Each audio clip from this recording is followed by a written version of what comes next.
Class 9। आज हमारा topic है मिनरल न्यूट्रिशन इन प्लांट्स। अब मिनरल न्यूट्रिशन इन प्लांट्स क्या चीज़ होती है? मिनरल न्यूट्रिशन को हम इस तरह से डिफाइन कर सकते हैं, the process in which plants gets their nutrition for their use from the soil. ठीक हो गया? या हम इसको इस तरह से भी कह सकते हैं, process during which the plant get mineral for their use is called the mineral nutrition. एक ऐसा अमल, एक ऐसा प्रोसेस जिसके अंदर प्लांट जो है वो मिनरल हासिल करते हैं और उनको इस्तेमाल करते हैं, this process is called the mineral nutrition in plants. ठीक हो गया? Process in which the plants get their nutrition for their use is called mineral nutrition in plants. तो यहाँ पे हमारे पास जो प्लांट्स हैं वो ज़्यादातर न्यूट्रिएंट्स कहाँ से हासिल करते हैं? सॉइल से हासिल करते हैं। यूजुअली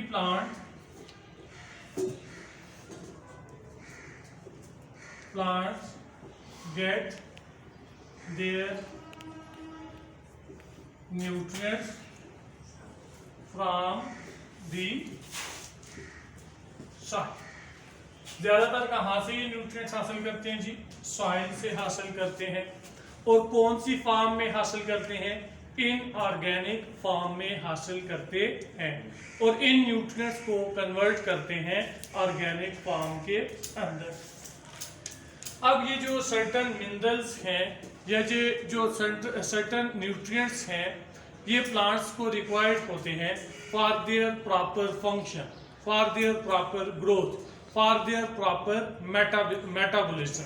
अब उस वक्त तक प्लांट की ग्रोथ, प्लांट की रिप्रोडक्शन, प्लांट की हेल्थ, प्लांट की जो डिजीजेस के अगेंस्ट इम्यूनिटी है, उस वक्त तक अच्छी नहीं होगी जब तक उसको एक्यूरेट अमाउंट में न्यूट्रिएंट्स जो हैं वो नहीं मिलेंगे।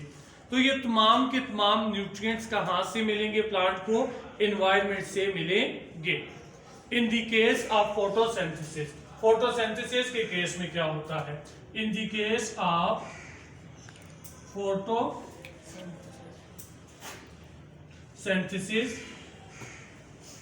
Plant get nutrients in the inorganic form. Plants के अंदर क्या होगा? कार्बन डाइऑक्साइड लेंगे प्लस वाटर लेंगे प्लस क्लोरोफिल सिंथेसाइज होगा। ठीक है? प्लस यहाँ पे सन एनर्जी मौजूद होगी, सोलर एनर्जी मौजूद होगी। अब क्लोरोफिल और सनलाइट की मौजूदगी में ये जो इनऑर्गेनिक न्यूट्रिएंट्स हैं ये कन्वर्ट हो जाएंगे ऑर्गेनिक न्यूट्रिएंट्स के अंदर, सच एज ग्लूकोज के अंदर बॉडी इनको कन्वर्ट कर देगी। अब ये जो ग्लूकोज मॉलिक्यूल है ये as a source of energy utilise होगा प्लांट बॉडी के अंदर।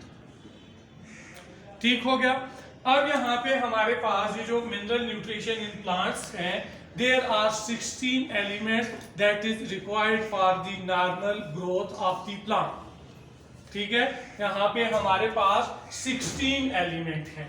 16 elements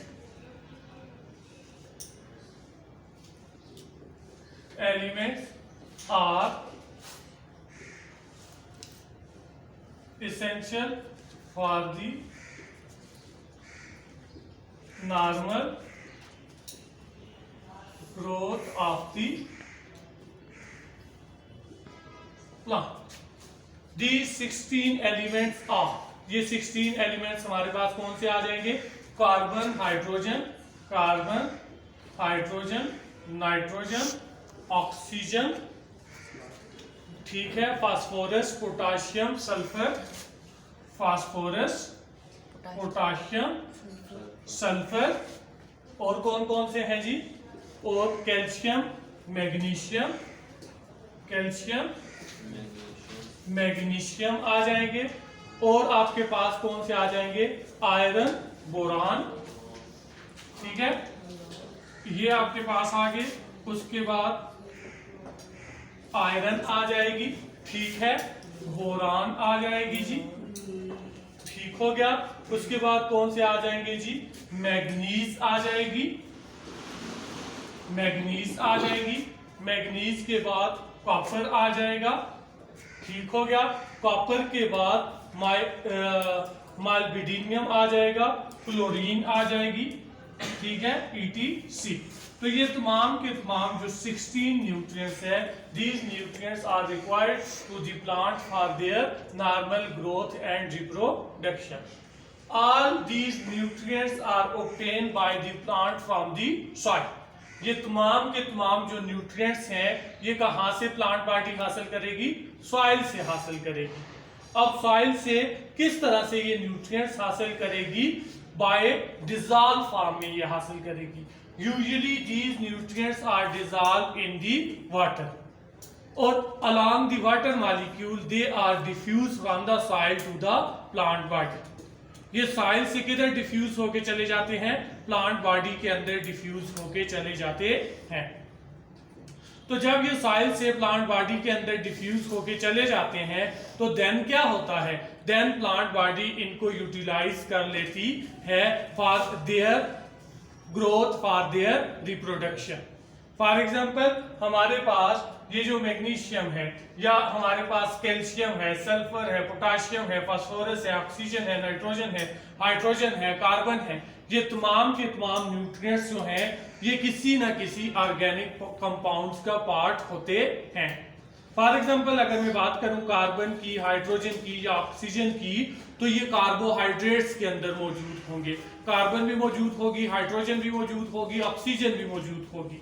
plus carbon, hydrogen, oxygen proteins के अंदर मौजूद होगी, लिपिड्स के अंदर मौजूद होगी, न्यूक्लिक एसिड के अंदर मौजूद होगी। इसी तरह से नाइट्रोजन जो है ये भी प्रोटीन का एक पार्ट है, ठीक है। उसके बाद आपके पास न्यूक्लिक एसिड का पार्ट है, क्लोरोफिल का पार्ट है, एंजाइम्स का पार्ट है। फास्फोरस जो है वो कोएंजाइम NADPH या ATP जो है उसका पार्ट आ जाएगा। न्यूक्लिक एसिड के अंदर फास्फोरस मौजूद होती है। तो ये तमाम के तमाम जो बेटा न्यूट्रिएंट्स हैं ये प्लांट्स को रिक्वायर होते हैं for their growth, for reproduction, ठीक हो गया, फॉर सीड जर्मिनेशन, ठीक है। तो ये न्यूट्रिएंट्स जो है ये प्लांट कहां से हासिल करता है? सॉइल से हासिल करता है। This process is called the mineral nutrition in plant. जो प्लांट बॉडी कलेक्ट करती है न्यूट्रिएंट्स को, सॉइल से हासिल करती है और अपने लिए इस्तेमाल करती है, this is called the mineral nutrition in plants. अब these 16 elements are classified on the basis of requirement into 2 classes. ये 2 क्लासेस के अंदर न्यूट्रिएंट्स को क्लासिफाई किया गया है। Classification of nutrients.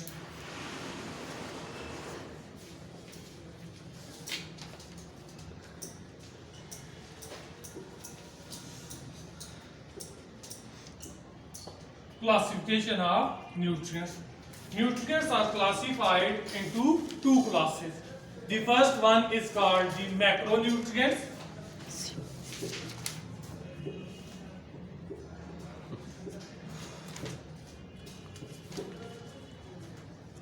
And the second one is called the micronutrients. ये 2 classes के अंदर क्लासिफाई किया गया है इन न्यूट्रिएंट्स को। अब ये जो मैक्रो न्यूट्रिएंट्स जो होंगे, मैक्रो का मतलब होता है लार्ज क्वांटिटी, क्वांटिटी में ये ज्यादा चाहिए होंगे, ठीक है। These nutrients required in a large quantity. और ये मैक्रो न्यूट्रिएंट्स जो है, माइक्रो का मतलब होता है small. These nutrients are required in a small quantity, ठीक है। अब those nutrients which are required more than 0.05% dry weight, it is called the macronutrients. More than कितने? More than 0.05% dry weight. अगर इनका वेट जो है 0.05% से ज्यादा रिक्वायर्ड होगा तो these are called the macronutrients. ठीक है, माइक्रोन्यूट्रिएंट्स कौन से आ जाएंगे? तमाम के तमाम वो न्यूट्रिएंट्स जो कि लेस देन या स्मॉलर देन 0.05% ड्राई वेट से कम चाहिए होंगे। Less than 0.05% dry weight. जो ड्राई वेट इनका रिक्वायर्ड होगा वो 0.05% होगा for normal growth, for normal metabolism. These nutrients are called the micronutrients. अब out of these 16 nutrients, 16 essential nutrients, 9 are called the macronutrients, while the remaining 7 are called the micronutrients because they require a plant body in a small quantity. Plant body को small quantity के अंदर require होंगे। अब ये जो macronutrients हैं, macronutrients include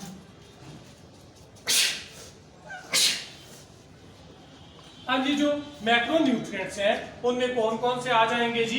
carbon आ जाएगा, hydrogen आ जाएगा, नाइट्रोजन आ जाएगा, ऑक्सीजन आ जाएगा, फास्फोरस आ जाएगा, पोटाशियम आ जाएगा, सल्फर आ जाएगा, कैल्शियम आ जाएगा और मैग्नीशियम आ जाएगा।